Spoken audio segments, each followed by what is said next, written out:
Hey everybody, the Swag Chef here. Today, we're talking about Grandmaster Nightfalls. I want to discuss why this content is definitely some of the most worthwhile and gratifying content available in Destiny 2, and why you should be trying them out for yourself if you haven't already. Before I get into any of that, I want to talk about this week's Arms Dealer Grandmaster experience. If you haven't tried a GM before or have never been able to finish, the Arms Dealer is the one you want to start with. Just to pull back the curtain, show how the sausage is made, I completed literally my first ever Grandmaster Nightfall today. Call me a casual, whatever, but for me personally, I'm a super antisocial gamer.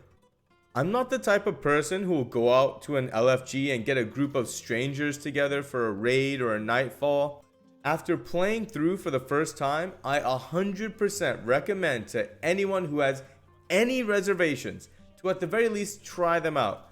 Go to an LFG or honestly say screw it and go in solo.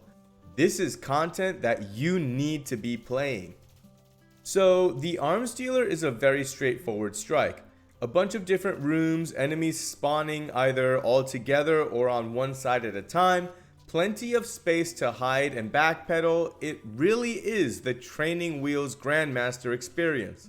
I firmly believe that anyone can complete this gem with just time and patience. Now I want all of you to be able to do this Grandmaster as well, so I'm going to walk through each of the different encounters with you.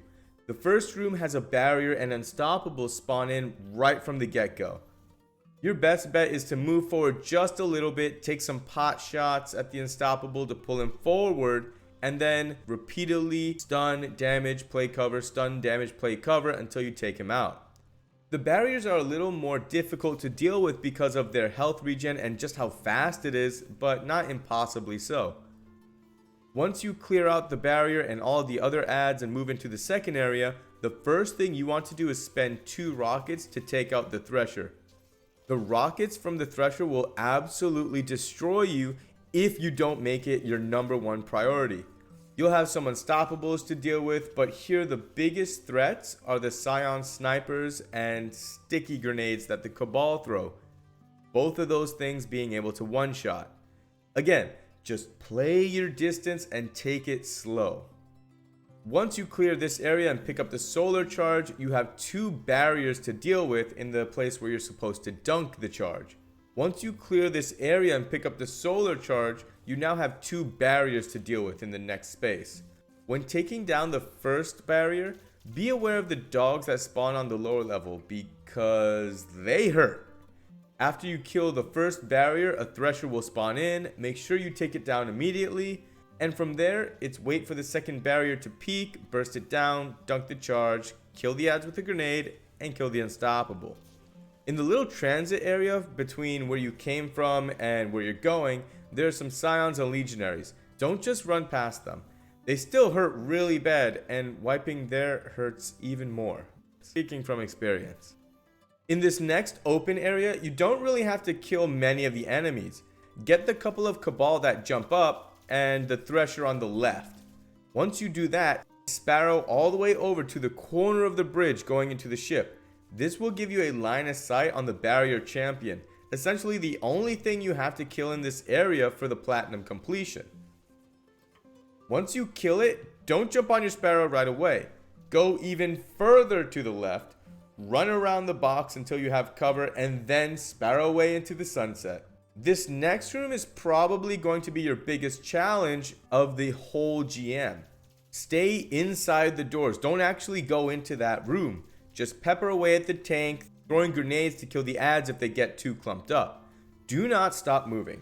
Just think of it like this. From the moment you stop moving, there's going to be a 5-second death timer countdown before the tank smacks you sideways. An unstoppable will probably roll up on you, but you'll be able to deal with it relatively easily from a safe distance. For the 2 barriers on the upper level, we found that if you hug the round pillar on the bottom, you have a pretty good line of sight as well as having cover. Now, when you lower the second tank, you're going to have 3 problems to deal with.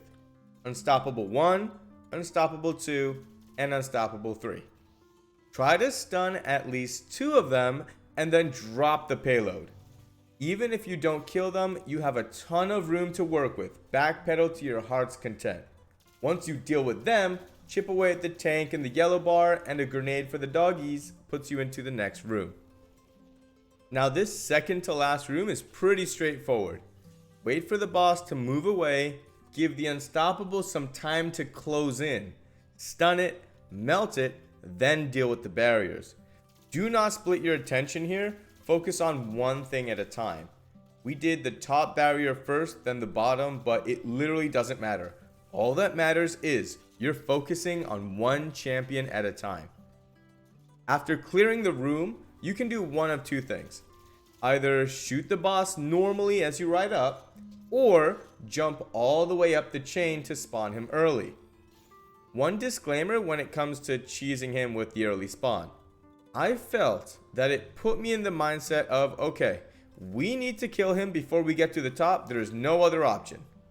Mixing in that added stress with rockets and a moving platform makes staying alive just a little bit trickier. If you aren't able to kill him before you get to the top, run to the back, closer to where the solar charge spawns, play your cover, and just run the strike as normal.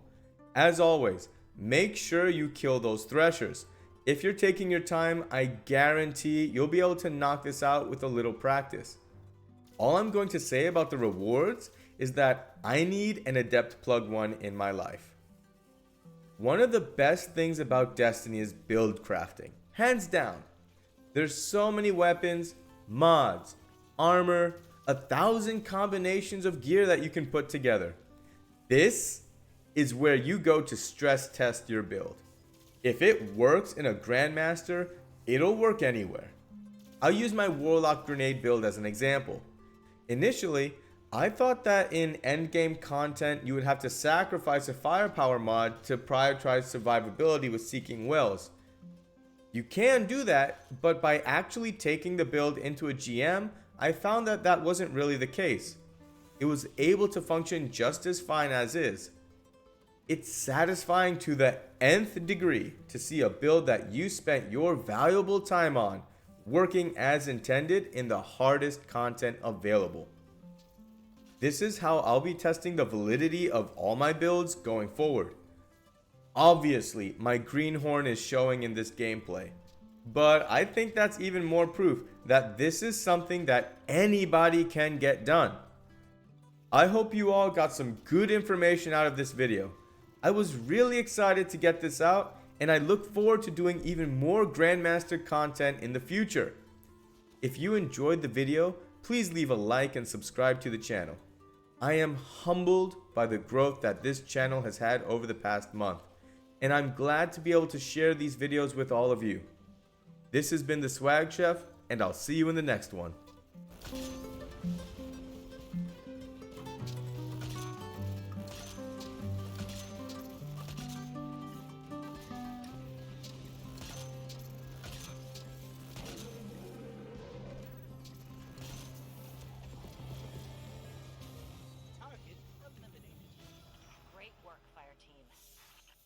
Okay, y'all are getting way too formal. Where's the energy? Let's hear some chatter out there, huh? Job's done, Cade. You can handle the chatter for a while. Don't mind if I do.